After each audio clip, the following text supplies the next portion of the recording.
She doesn't talk about it. She doesn't even fully understand it. But there are certain traits that make her drop every filter, abandon every rule, and crave you in ways she won't admit to her closest friends. And no, it's not about money, looks, or nice guy charm. It's about power, silent, grounded, unshakable masculine energy that hits her nervous system before she can even rationalize it. You were told to be nice, to ask before moving, to always wait for the green light, to impress with your accomplishments. You were taught that love is earned through politeness, consistency, and playing it safe. But then you did all that, and she still walked away. Why? Because what attracts her isn't in the script you were handed. It's in what you carry, silently, effortlessly, with no need for permission. She's not attracted to the words you say. She's pulled to the man who says nothing, and still owns the room. There are weaknesses wired deep inside her, emotional fault lines that, when touched correctly, open doors she didn't even know she was guarding. These aren't tricks. They aren't games. They're truths, grounded in psychology, stripped of performance, revealed only by those who stop chasing and start becoming. And that's what this is.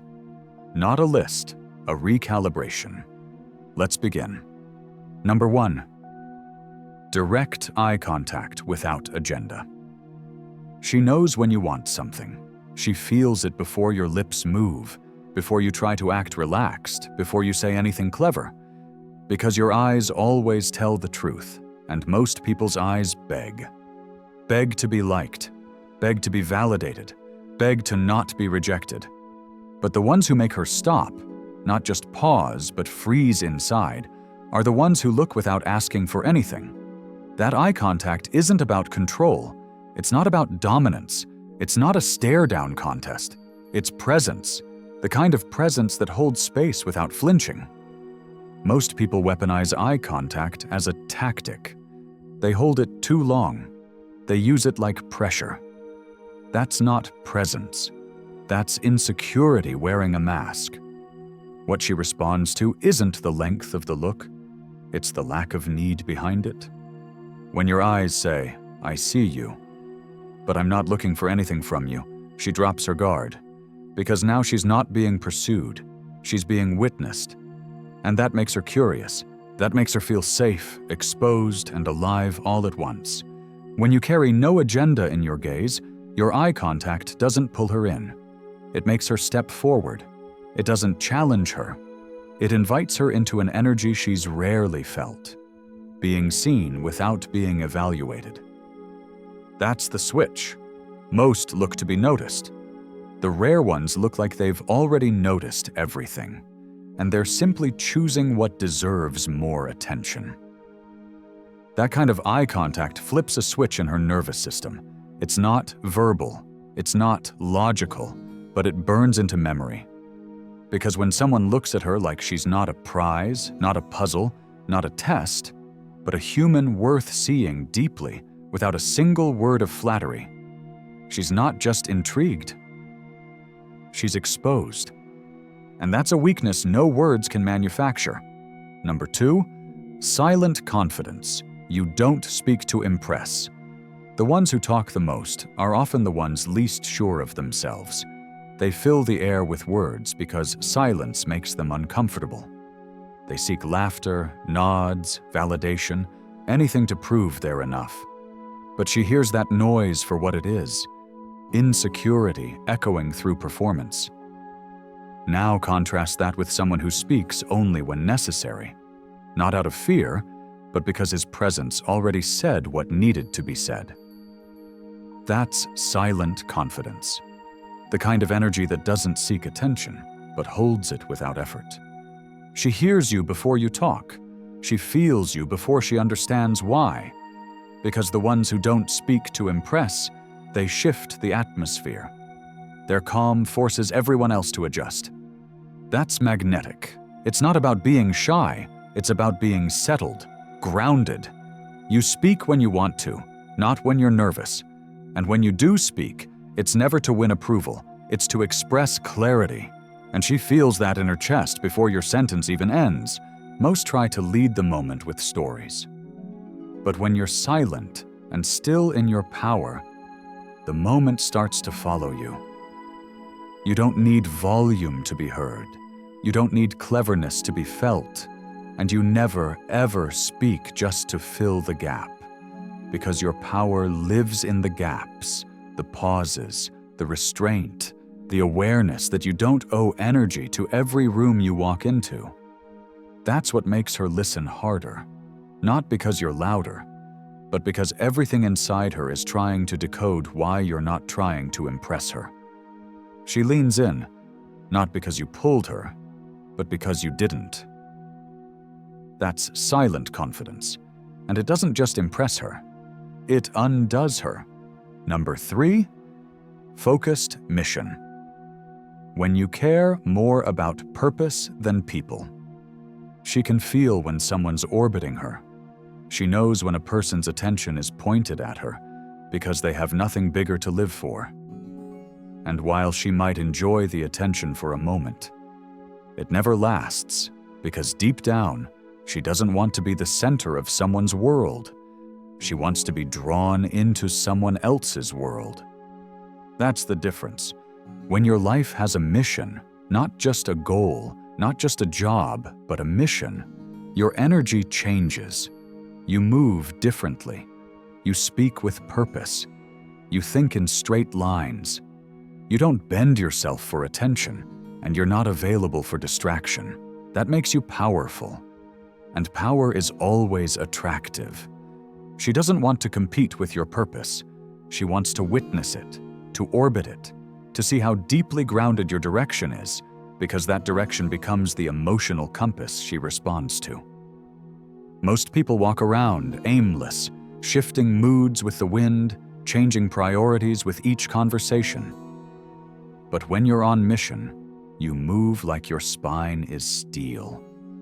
You don't explain yourself, you don't chase, you don't prove, you build, you execute, you move forward with or without approval. And when she sees that, her emotional system registers something ancient. I'm in the presence of someone I don't need to manage. That one realization makes her body breathe differently around you. The one with no direction looks for her approval. The one with a mission? He's already decided who he is, and whether she stays or not won't shake it. That's not coldness. That's order. And in a world full of chaos, order is irresistible. You become her weakness not because you make her your world, but because you already have one, with or without her. Number 4, Stoic detachment.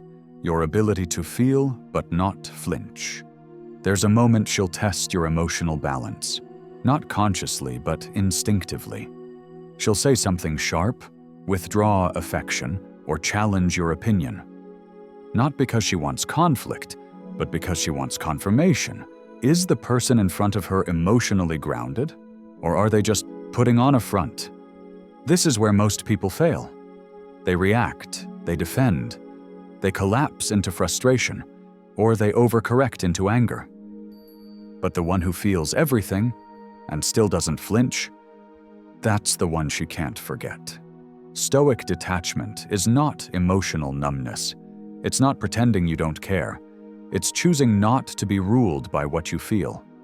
You can be aware of tension, aware of attraction, aware of rejection, and still act with clarity. That level of control doesn't just impress her, it relaxes her, because she now sees, I can be real with this person, and they won't fall apart. That's rare. Everyone can be confident when things go well. But when her emotions spike, when the room turns cold, when the mood shifts, that's when your energy shows its truth. Do you center yourself? Or do you fold? Detachment doesn't mean you're passive. It means your frame leads the moment, not your feelings. You hear her pain without trying to fix it. You notice her test without reacting to it. You sense her emotional storm and let her pass through it while you remain unmoved. That is safety to her nervous system. And it's terrifying to her ego, because you didn't need to control her to stay composed. This is when she leans in, because she finally sees someone who can hold space without being pulled into her wave. That's Stoic detachment. It's not distance, it's power. Number 5. Calm during conflict. You don't react, you direct. She doesn't fear conflict. She watches how you handle it. Because in that moment, every mask drops. And what's left? That's what tells her who you really are.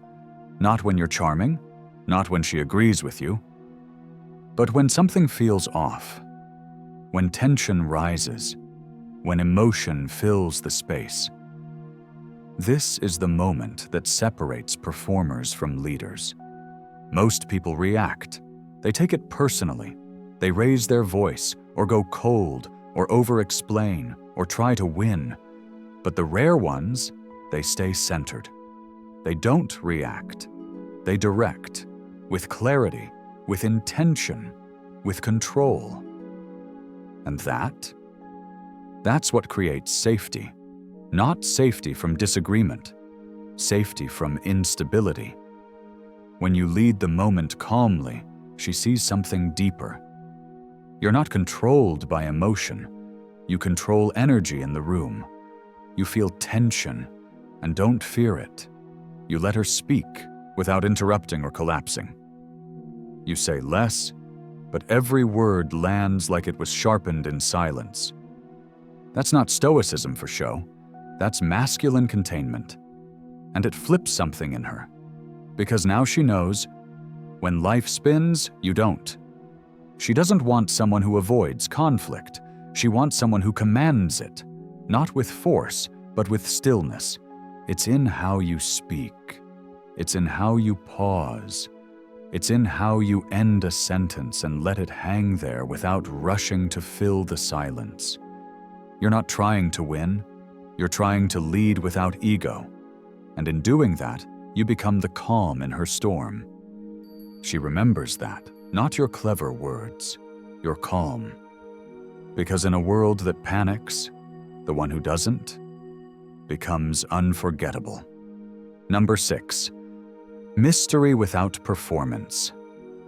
She can't figure you out. She's met the types, the confident ones who reveal everything in 10 minutes, the clever ones who try too hard to impress, the open books who wear vulnerability like a costume because they want her validation fast. But what she rarely meets is the one who gives nothing extra, the one who doesn't hide but doesn't offer, the one who doesn't chase mystery but is mysterious by default. Because he's not performing, he's just not performing for her.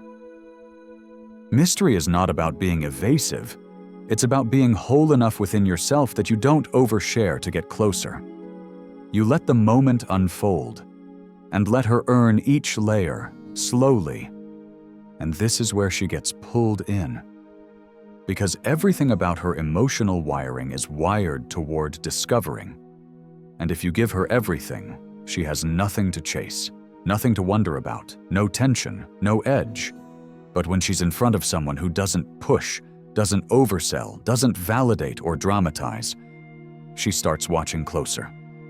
She studies you because she wants to understand what your silence means, what your stillness hides, not because you're cold, but because you're complete.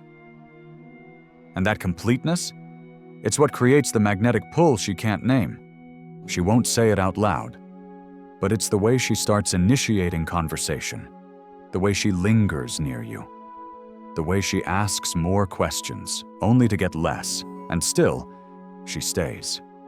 Because while others gave her their full emotional resume, you walked in with nothing but presence and held more power doing less. She can't figure you out, and that's exactly why she keeps coming back. Number 7. Judgment-free attention. You see her, but don't try to fix her. She's used to being looked at, admired, complimented, even obsessed over. But none of that touches her deeply. Because most of it comes with an agenda. Most attention is laced with expectations, with attempts to correct her, mold her, improve her. And whether she smiles or pushes back, she knows the truth. She's not being seen. She's being managed. That's why judgment-free attention is so rare and so powerful. It's the kind of attention that doesn't analyze, doesn't try to categorize, doesn't need her to change, confess, or prove anything. It's a gaze that sees her without solving her. And when that shows up, her whole nervous system responds. Because for once, she can relax. There's no pressure to entertain, no pressure to perform, no need to sanitize her expression. Because the one in front of her isn't trying to control her. He's just watching. Not from a distance, but from a depth most never access. That attention? It doesn't just feel good. It heals. She feels accepted without agreement. She feels safe without coddling. She feels naked, not because of exposure, but because there's no judgment coating his gaze. He doesn't flinch at her intensity. He doesn't soften to keep her comfortable. He just stays. And the longer he stays, the more she reveals, not because he asked, but because his presence told her it was safe to drop the mask. That kind of attention isn't weak. It's the strongest container you can hold. Because it doesn't seek to get anything.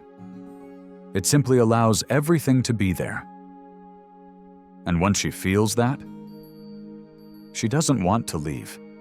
Because in a world full of fixers, she finally found someone who just witnesses her.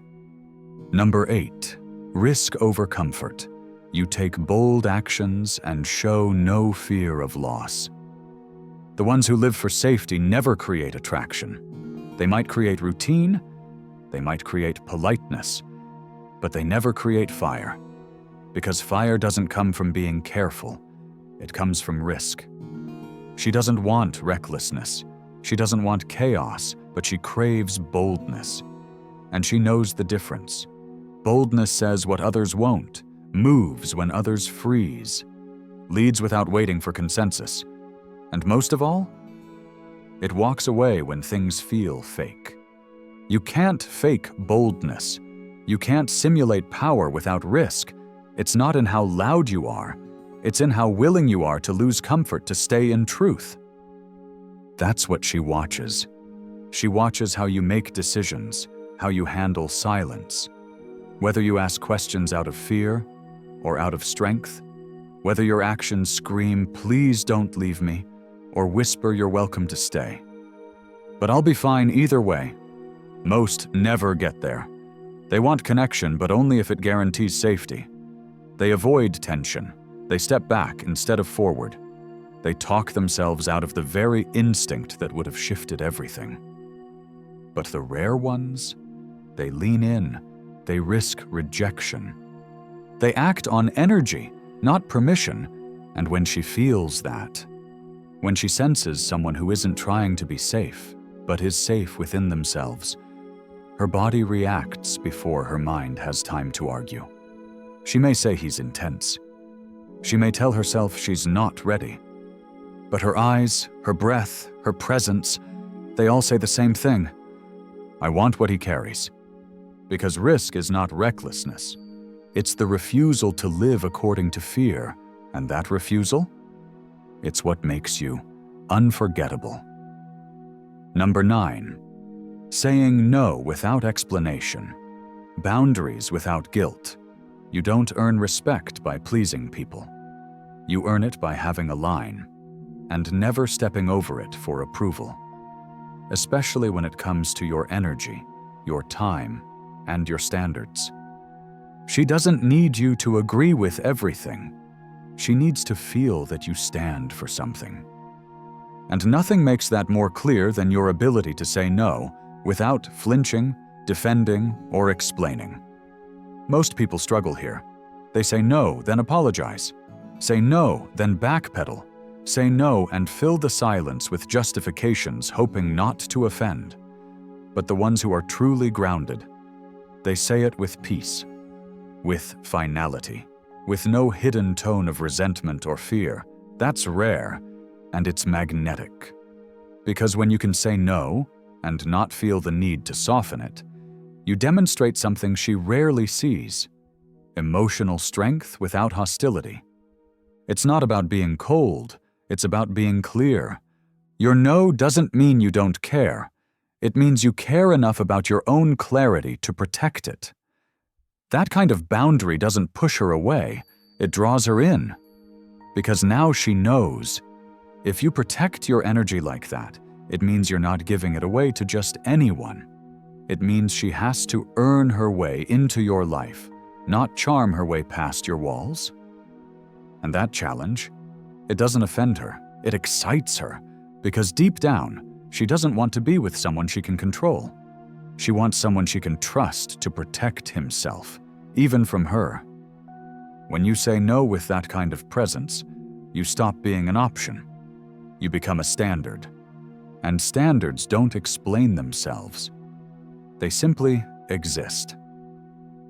Number 10, leaving first, even when she wants you to stay.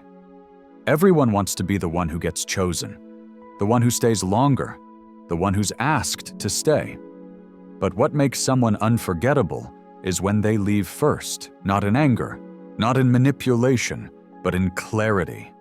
When you walk away while the energy's still warm, when you exit while she's still wondering what could have happened next. That's when the imprint lands the deepest. Because now, you're the one she didn't get to finish. Most people stay too long. They want closure. They want reassurance. They want to make sure they didn't miss anything. But those who truly value their energy, they don't wait to be dismissed. They move on their own terms. And that movement, it echoes. She won't admit it, but when you leave first, especially when everything seems to be going well, she feels it in her body. It's not rejection. It's reverence. Because now you're no longer someone she can place in a box. You're someone who moved in alignment with your own rhythm, not her approval. It takes strength to hold tension. It takes power to walk while desire still lingers. And when you do, she starts replaying everything. Not because you ghosted her, but because you didn't need to stay. She didn't get the conclusion. She didn't get the confirmation. And that lack of closure, it's not confusion. It's captivation. You're not running. You're not hiding. You're simply not waiting to be chosen. That kind of exit doesn't close a door. It leaves it slightly open, just enough to make her feel like something was missed. And in that space, you live rent-free in her emotional memory. Number 11, unavailability. You're not emotionally needy or reactive. She feels your need before you say a word. It's in how you respond to silence, how fast you reply, how often you try to re-engage.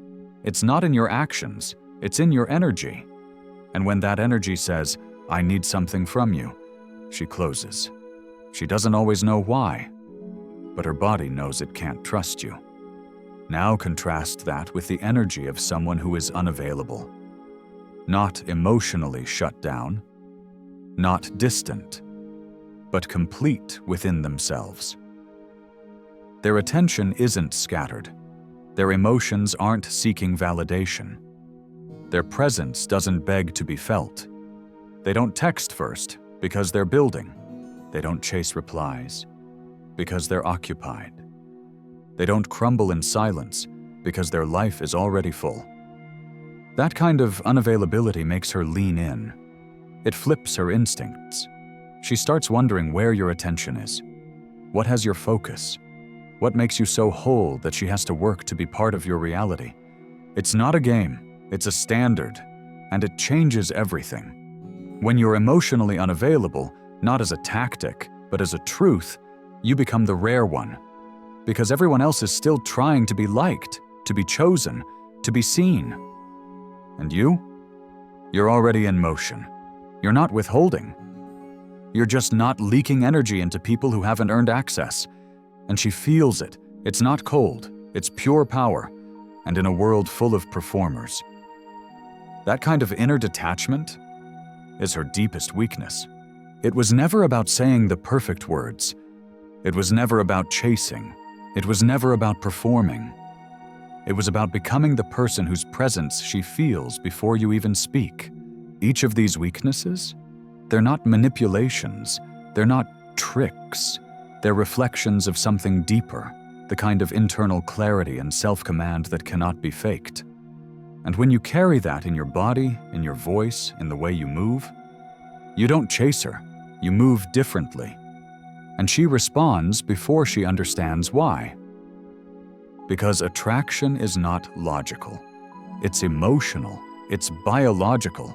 It's deeply rooted in how you make her feel, not by trying, but by being. So remember this. It's not about mastering tactics. It's about mastering yourself. And when you do, she doesn't choose you with her mind. She feels pulled toward you with every fiber of her nervous system. Because the person who embodies power without needing praise becomes the one she never forgets. If this video woke something up in you, like it finally explained everything you've been sensing, do this right now. Like this video so YouTube shows it to others lost in fake advice. Comment below. Share this with someone stuck in confusion who needs truth. Subscribe to Raise the Standard. Weekly, no fluff, all fire.